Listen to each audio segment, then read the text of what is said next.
Assalamualaikum warahmatullahi wabarakatuh. Selamat siang ya buat teman-teman semua dimanapun Anda berada. Salam sehat, salam profit konsisten. Hari ini hari Selasa tanggal 14 November 2023. Zona Forex akan memberikan fundamental analisa ya, khususnya jadwal kalender ekonomi yang akan rilis selama satu minggu ini dari hari Selasa sampai dengan hari Jumat. Seperti biasanya saya menggunakan forexfactory.com ya untuk membahas dari jadwal kalender ekonomi yang akan rilis selama satu minggu ini. Oke, nggak lama-lama langsung aja kita lihat seperti apa kondisinya. Check it out. Oke, yang pertama tanggal 14 November 2023 yang akan rilis malam ini pukul 20.30, dan ini ada 3 data high impact yang ditunggu-tunggu oleh pelaku pasar dan investor. Karena dari data ini rilis akan menjadikan sebuah gambaran keputusan daripada si Jeremy Powell untuk mengambil keputusan moneternya ya untuk di bulan Desember besok, apakah akan hawkish ataupun dovish. Kalau kita lihat di sini ada data yang pertama adalah core CPI ya. Jadi teman-teman harus tahu dulu yang pertama core CPI itu apa sih? Consumer Price Index. Ini adalah sebuah indikator ekonomi yang digunakan untuk mengukur perubahan harga-harga barang dan jasa konsumen ya dalam perekonomian suatu negara. Dan core CPI ini tentunya menghilangkan komponen harga yang cenderung volatile atau tidak stabil seperti makanan dan energi, sehingga memberikan gambaran yang lebih akurat tentang tren inflasi yang mendasar. Nah, kalau di sini kita perhatikan dari data core CPI yang rilis pukul 20.30 ya. Datanya tidak ada perubahan, artinya previousnya adalah 0,3% dan diprediksikan sama angkanya 0,3% ya untuk core CPI month over month ini ya. Dan aktualnya kita lihat aja, kalau aktualnya tidak ada perubahan maka kondisinya stabil ya untuk data core CPI sendiri. Tapi kalau nanti aktualnya menghasilkan angka di atas forecast maka akan menunjukkan positif terhadap indeks dolar. Tapi kalau di bawah dengan forecast itu akan menunjukkan melemahkan terhadap indeks dolar. Itu yang pertama. Dan kemudian kita akan membahas data berikutnya adalah CPI month over month. Sebenarnya CPI month over month dan CPI year of year ini sama ya. Artinya month over month ya CPI untuk pergantian per bulan ya. Kalau CPI year of year ini adalah CPI inti yang menjadikan PR si Jeremy Powell, yaitu Anda bisa lihat itu CPI Y-Y itu year of year, itu dimana PR daripada si Jeremy Powell mengharapkan ada penurunan hingga 2%, yaitu PR-nya. Jadi kalau kita lihat CPI itu apa sih gitu. Jadi CPI ini adalah indikator ekonomi ya yang mengukur perubahan rata-rata harga dari tahun ke tahun. Kalau month over month ya dari bulan ke bulan gitu. Dalam istilah barang dan jasa ya yang dikonsumsi oleh rumah tangga. CPI ini adalah salah satu indikator utama inflasi dan memberikan gambaran tentang perubahan daya beli mata uang suatu negara. Jadi sangat berpengaruh sekali ya kondisinya. Jadi ketika inflasi ya, CPI ini sebenarnya sama inflasi ya. Artinya seperti itu. Jadi kalau kita lihat untuk CPI month over month sendiri, di sini ada penurunan angka, previousnya 0,4% ya. Kemudian forecastnya 0,1%. Maaf, maksud saya ada kenaikan ya. Ada penurunan angka dari 0,4% turun menjadi 0,1%. Jadi ketika nanti aktualnya sesuai dengan forecast sebesar 0,1%, maka menunjukkan pelemahan terhadap indeks dolar itu sendiri. Tapi kalau nanti angkanya menghasilkan di atas 0,1% meskipun di bawah previous 0,4%, itu juga akan menunjukkan penguatan terhadap indeks dolar. Tapi hati-hati karena angkanya tidak sampai di angka 0,4%, maka di situ bisa terjadi pelemahan kembali terhadap indeks dolar karena angkanya tidak sampai dengan angka previous atau data sebelumnya sebesar 0,4%.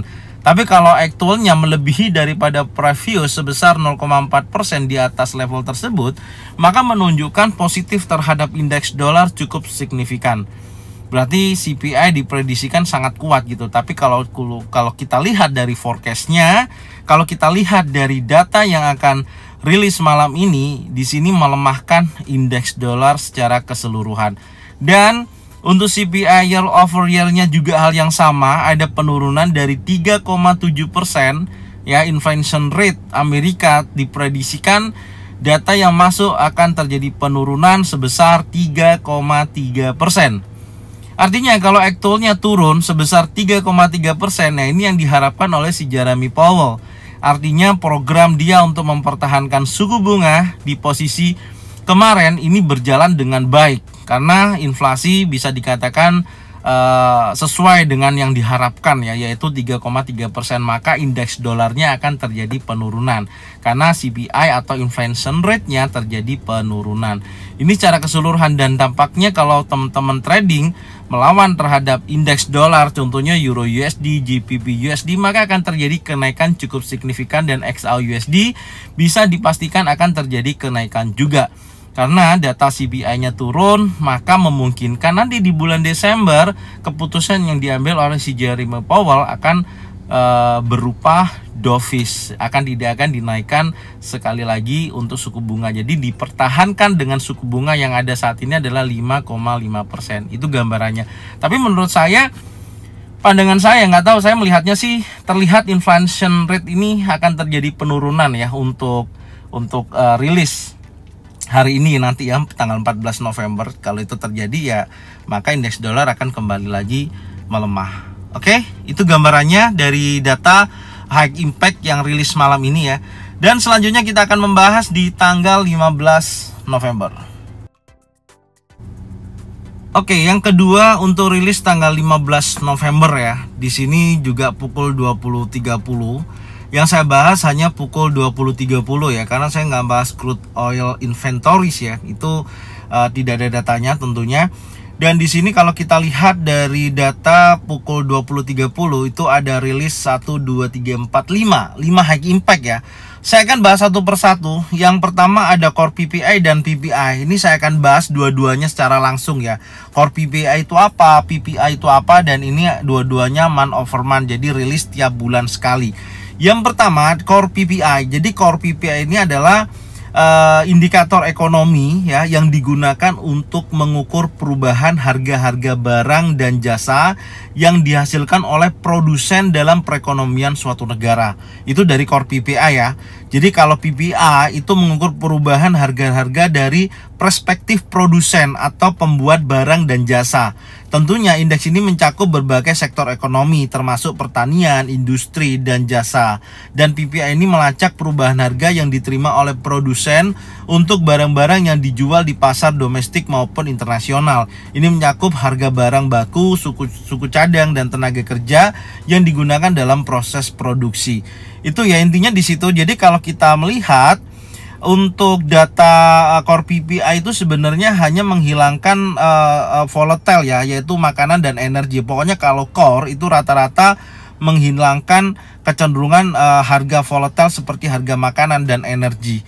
Oke ya, jadi itu kondisinya. Jadi kalau kita lihat untuk core PPI yang pertama di sini akan rilis angkanya tidak ada perubahan 0,3% dan diprediksikan juga hal yang sama 0,3%. Jadi kalau aktualnya sama, maka tidak ada pengaruh terhadap kondisi perekonomian suatu negara ya, artinya seimbang. Tapi kalau nanti ada perubahannya ketika aktualnya di atas forecastnya ya, angkanya di atas 0,3%, maka menunjukkan positif terhadap indeks dolar. Tapi kalau angkanya di bawah aktual, artinya di bawah forecast ya untuk aktualnya, maka menunjukkan negatif terhadap indeks dolar. Tapi di sini diprediksikan tidak ada perubahan ya, sebesar 0,3% prediksinya, jadi yang sama, artinya masih stabil. Kemudian kalau dari PPI ini ada perubahan ya. Kalau kita lihat angka sebelumnya previousnya adalah 0,5%. Tentunya PPI ini menurut saya potensinya juga searah ya dengan CPI. Ketika CPI turun, maka PPI diprediksikan pasti akan terjadi penurunan. Dan ini hal yang sama, Anda bisa lihat 0,5% turun menjadi 0,1%. Maka aktualnya ketika mengikuti forecast angkanya sama atau di bawah angka tersebut, maka akan melemahkan indeks dolar itu sendiri. Tapi kalau ada kenaikan di atas 0,1% tapi masih di bawah previous, ingat, tapi masih di bawah previous, Di situ bisa diprediksikan indeks dolar akan menguat tapi tidak cukup lama dan akan kembali lagi melemah karena angkanya tidak sesuai dengan data preview sebelumnya. Artinya tidak sampai dengan angka 0,5%. Tapi kalau angkanya melebihi 0,5% untuk aktualnya, maka diprediksikan indeks dolar akan terjadi penguatan. Oke, secara keseluruhan untuk PPI itu sendiri menunjukkan negatif ya terhadap indeks dolar. Kemudian yang saya akan bahas adalah core retail sales dan retail sales. Ini juga hal yang sama ya. Jadi core retail sales ini saya akan bahas satu persatu. Core retail sales ini indikator ekonomi yang digunakan untuk mengukur penjualan retail ya di suatu negara dalam periode waktu tertentu, dan keduanya ini adalah bagian dari data ekonomi yang dikeluarkan oleh pemerintah atau lembaga statistik negara untuk memberikan gambaran tentang aktivitas konsumen dalam perekonomian. Pasti sangat berpengaruh dan pasti ada hubungannya dengan inflasi. Ininya seperti itu. Jadi kalau kita lihat untuk core sendiri ya, tadi saya sampaikan, teman-teman ingat pokoknya kalau ada core itu maka menghilangkan komponen yang harga yang cenderung adalah volatile ya. Itu intinya di situ. Jadi kalau kita lihat dari data yang akan rilis malam ini, untuk core retail sales sendiri ini terjadi penurunan yang cukup signifikan. Previousnya adalah 0,6%, forecastnya adalah minus 0,1%. Jadi ketika nanti data aktualnya di sini mengikuti daripada forecast atau di bawah forecast, maka akan melemahkan indeks dolar. Ingat, kalau angkanya masih di atas forecast dan di bawah previous, ada kenaikan sedikit tapi tidak terlalu signifikan, bisa terjadi pelemahan kembali terhadap indeks dolar.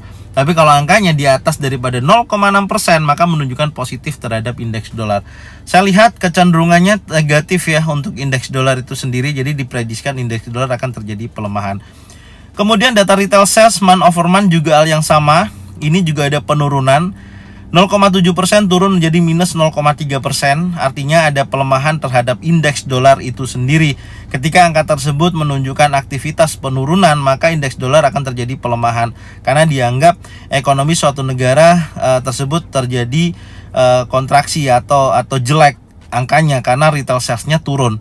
Tapi kalau angkanya masih di atas forecast, di atas minus 0,3%, masih menunjukkan positif tapi tidak cukup lama, akan menunjukkan lanjutan penurunan terhadap indeks dolar karena angkanya tidak sampai di angka 0,7%. Tapi kalau angkanya di atas 0,7%, pasti akan terjadi penguatan yang cukup signifikan. Artinya saya bahas di sini untuk hari tanggal 15 November ya, hari Rabu pukul 20.30, saya melihatnya sih dari core PPI, core retail sales di sini menunjukkan negatif terhadap indeks dolar secara keseluruhan. Hati-hati, minggu ini diprediksikan indeks dolar bisa melanjutkan penurunannya karena memang secara teknikal, nanti insya Allah saya akan bahas ya, secara teknikal memang posisinya dalam trend bearish. Oke, selanjutnya ini yang terakhir untuk Empire State Manufacturing Index ya.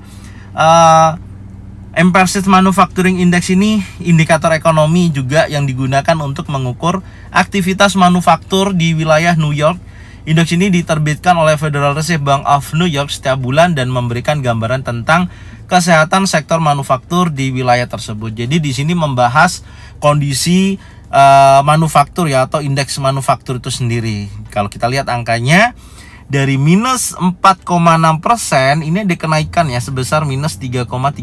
Ada pertumbuhan di sektor manufaktur. Ini akan mempertahan ya, meskipun contoh nanti indeks dolarnya turun, ketika manufacturing index sesuai dengan forecast, maka mempertahankan penurunannya juga secara manufaktur indeksnya ya. Tapi kalau nanti dari data core retail dan PPI tersebut menunjukkan pelemahan yang cukup signifikan, saya rasa Empire State Manufacturing tidak akan berpengaruh cukup signifikan. Intinya seperti itu. Apalagi kalau nanti hasil Empire State Manufacturing Index aktualnya di bawah forecast, ya tentunya akan terjadi pelemahan yang cukup signifikan, volatile terhadap indeks dolar itu sendiri. Oke ya, jadi ini tanggal 15 November yang bisa saya sampaikan pukul 20.30. Dan selanjutnya saya akan membahas di tanggal 16 November ya, seperti apa kondisinya, langsung kita lihat, check it out. Selanjutnya tanggal 16 November 2023, Ini akan dirilis dua ya, yaitu pukul 20.30 dan 21.15 menit. Tapi di sini saya akan utamakan yaitu high impact untuk unemployment claim itu sendiri. Jadi kalau kita lihat unemployment claim ini rilis ya setiap minggunya, dan ini sering saya bahas. Artinya gini, unemployment claim ini adalah klaim pengangguran, permohonan yang diajukan oleh individu ya yang kehilangan pekerjaan mereka dan ingin menerima bantuan atau manfaat pengangguran dari pemerintah atau lembaga yang bertanggung jawab. Jadi istilahnya kalau banyak orang yang klaim pengangguran yang membutuhkan bantuan dari pemerintah untuk mendapatkan sebuah istilahnya keuangan ya, karena mereka kan tidak bekerja. Jadi kalau di Amerika itu orang nganggur itu digaji gitu loh, dikasih bantuan gitu. Seperti itu gambarannya. Jadi kalau banyak orang yang membutuhkan pekerjaan atau klaim penganggurannya banyak, maka menunjukkan ekonomi tersebut terjadi pelemahan. Ini rilis setiap minggu. Ya, ini rilis setiap minggu dan sering saya bahas juga. Untuk data previousnya 217.000, ini ada peningkatan kembali sebesar 221.000, cukup signifikan ya angka klaim pengangguran. Jadi banyak orang yang membutuhkan bantuan pemerintah untuk mendapatkan bantuan program dari pemerintah itu sendiri. Artinya pemerintah akan banyak mengeluarkan uang, mengeluarkan dana untuk membantu masyarakatnya. Dan hal tersebut akan melemahkan kondisi ekonomi Amerika. Jadi kalau angkanya melebihi daripada forecast atau sesuai dengan forecast, maka menunjukkan pelemahan terhadap indeks dolar itu sendiri. Ya, ini posisinya. Jadi kalau kita rangkum dari hari Selasa sampai dengan hari Jumat, saya rasa high impact ini menunjukkan negatif terhadap indeks dolar secara keseluruhan. Apakah ini bisa terjadi atau akan tidak sesuai dengan prediksi ya, nanti kita akan lihat hasil daripada aktualnya. Tapi menurut saya memiliki gambaran dengan adanya data seperti ini. Saya akan hubungkan dengan analisa teknikal ya. Tentunya saya akan bahas nanti di indeks dolar ya secara keseluruhan, apakah memang sesuai dengan kondisi fundamental data-data yang ekonomi yang akan rilis. Ya tentunya jika mana itu terjadi, maka indeks dolar akan kembali lagi melemah cukup signifikan selama 1 minggu ini. Oke, kemudian dibarengi oleh Pileated Manufacturing Index ya, ini manufacturing index juga akan rilis. Di sini angkanya dari angka sebelumnya adalah minus 9 dan ada forecastnya sebesar minus 10,4%. Ada penurunan juga di angka minus 10,4%. Jadi jika mana data manufacturing index untuk Pileated ini sesuai dengan forecastnya untuk aktualnya, maka negatif juga terhadap indeks dolar. Dan industrial production pukul 21.15 juga menunjukkan angka negatif ya, dari 0,3% turun menjadi minus 0,3%. Artinya datanya juga tidak sesuai, dan jika mana aktualnya sesuai dengan forecast, maka negatif terhadap indeks dolar. Intinya seperti itu. Dan langsung saya akan membahas di hari Jumatnya ya, tanggal 17 November 2023 pukul 20.30 untuk building permit sendiri. Ini middle impact ya, ini yang terakhir di hari Jumat yang akan rilis. Angkanya 1,47 juta dan diprediksikan ada penurunan 1,45 juta. Dan posisinya ketika aktualnya sesuai dengan forecast untuk building permit, maka menunjukkan negatif terhadap indeks dolar. Ini juga negatif terhadap indeks dolar dari previous ke forecastnya. Secara keseluruhan gambarannya seperti itu. Oke, jadi itu yang bisa saya sampaikan untuk jadwal kalender ekonomi yang akan rilis selama 1 minggu ini dari hari Selasa sampai dengan hari Jumat. Tentunya selalu saya ingatkan ya buat teman-teman semua, ketika kita mengetahui kondisi data ekonomi seperti ini sih saran ya, ini hanya saran aja.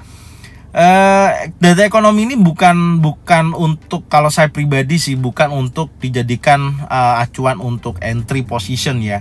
Gitu, ketika rilis langsung entry. Saya rasa sih untuk posisi saat ini jarang broker yang mendukung gitu. Saya punya strateginya dan saya pernah buat hal tersebut cukup profitable, tapi saat ini saya melihatnya jarang untuk broker yang bisa dijadikan istilahnya tumpangan kita ketika menghadapin news yang akan rilis seperti high impact seperti ini. Ketika ada gap up atau gap down, kalau di broker Agnes itu jarang kena ya, karena dianggap harga itu tidak diambil. Intinya seperti itu, tidak ada gapnya. Tapi kalau ada broker yang lain itu malah lebih gila gitu, orderannya itu bisa melebihi daripada apa yang kita inginkan. Itu malah bikin kita rugi lebih besar. Jadi saran saya ketika rilis news lebih baik standby, melihat kondisi pasar. Kalau memang posisinya terjadi sesuai dengan kondisi datanya, bisa diikutin follow trend aja sih, menurut saya seperti itu. Itu aja yang bisa saya sampaikan, semoga bermanfaat, dan silakan teman-teman tonton videonya ya dari awal sampai dengan akhir. Silakan dicatat atau dijadikan acuan untuk menambah apa ya istilahnya kepercayaan diri kita terhadap teknikal yang terjadi saat ini. Intinya seperti itu. Oke, bagikan ya videonya, channelnya ke teman-teman kalian semua supaya mereka semua bisa mendapatkan manfaat yang sama. Jangan lupa subscribe, like, komen, dan bunyikan loncengnya untuk mendapatkan informasi dari Zona Forex. Thank you buat semuanya. Salam sehat, salam profit konsisten. Assalamualaikum warahmatullahi wabarakatuh. Welcome back to my channel Zona Forex.